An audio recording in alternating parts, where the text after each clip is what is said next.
Hello and welcome to my video about Riley Kestrel car number 2783, which I have now owned for nearly 30 years. The car was originally purchased by a member of the Royal Australian Air Force while he was on duty in Singapore, and he brought it home with him on his return to Adelaide. At some stage it was then sold to the proprietor of Darwin Motors, a BMC dealer in Blackwood in the Adelaide Hills. They blueprinted the motor and used it for a little bit of motorsport, hill climbing in particular. I don't know anything about the history between when they sold it and when I purchased it in 1991. This is the first photograph I took of the car the day that I bought it. There's another photograph from the early days, just showing you the condition that it was in when I bought it. It looks quite alright in those photos, but on closer inspection you can see that there was a little bit of rust in the sills and a little bit of rust in the doors, and it had some repairs. There had been a front accident and there was a little bit of rust under some bog in the wings and that sort of thing. So I drove it around in that condition for quite a few years. That's the condition of the interior as it came to me. Obviously the carpet had been replaced by somebody's old second-hand lounge carpet. There's a couple of loose wires there, but yeah, the car was quite good to drive. The engine had been rebuilt. The diff ratio had been changed to a high ratio, so it was great for acceleration and hill climbing, and living in the hills it was good for that, but it wasn't particularly much use on the freeway because it was revving at about, if I remember rightly, about 5,500 RPM at 100 kilometers an hour. So yeah, it's fairly high revving, but it didn't seem to mind revving. The motor was quite a good little rever. There's the motor. That's the condition of the engine bay the day that I bought it. So you can see that the engine had been out and had been rebuilt and at least repainted, and it was fairly original. The all the bits and pieces there were pretty much as you'd expect for the car originally.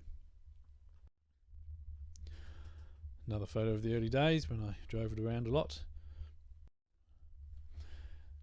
One tiny piece of history that I don't really know is just that inside one of the hubcaps there was this address and the name Chaz. So maybe the car was owned at one point by a guy called Chaz or Charlie or Charles, and that was the address. I've looked up the address on Google Maps and had a look, but it's just a house at the end of a street somewhere. I've never got around to contacting them because, to be honest, that's probably a 40-year-old address, so it's probably not a lot of point. So when I started the restoration, the first thing we did was sort of dig into where we thought the rust was, and as you can see there was plenty of rust in all the usual places. So the bottom of the windscreen pillar there, the top of the guard, and the door and the sills. So a fair bit of welding had to be done, and we stripped the paint back, and as you can see it had been repainted a few times, and the picture on the left there shows the different coats of paint on one of the doors. The top coat of the paint was brushed on, so even though it looked alright in the photos, when you got up close you could see that it wasn't actually a great coat of paint. And the photograph on the right just shows the original top coat sanded down and the general layers that were underneath that coat. So you can see the bare metal and then the primer coats and the base coats and the undercoats and then the colour coats on top of that.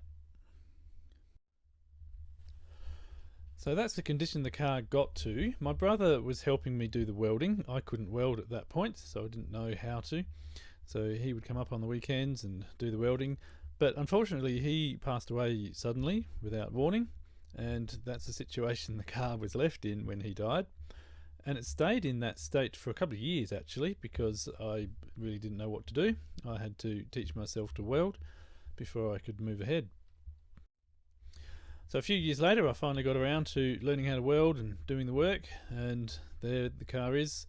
I've at that point obviously sprayed the engine bay, and the body is in the primer undercoat ready to go.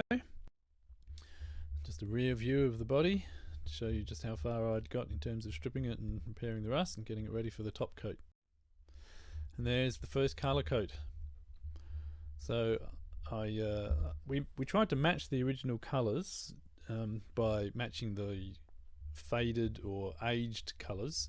We felt they were a little bit richer, because particularly the Old English White. The Old English White was quite yellowed by the time the car was 40 years old, so we felt that it was nice to replicate that rather than try and reproduce the original whiter shade of Old English White.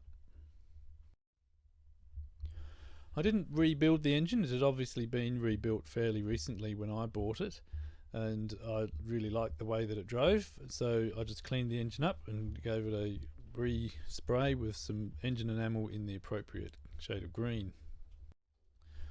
And there's the engine going in. So that's the first photograph I took of the car after the restoration was finished and the car was back on the road. And that's a photograph of the rear of the car, which shows you how the two-tone colour scheme works on these Rileys, going down to halfway across the boot lid. I've entered the car in many shows, classic car shows and All British Days. That particular photograph is taken from the first show that I entered it in, at an All British Day in Mount Barker in the Adelaide Hills, parked there next to my Wolseley 1300.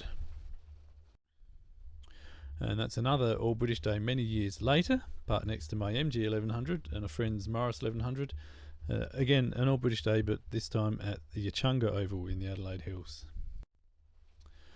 And that particular photograph was taken at a display of, I think it was the 100th anniversary of William Morris's birth, or some sort of event like that, where the whole BMC cars from all over came together at the Torrens Parade Grounds in Adelaide City.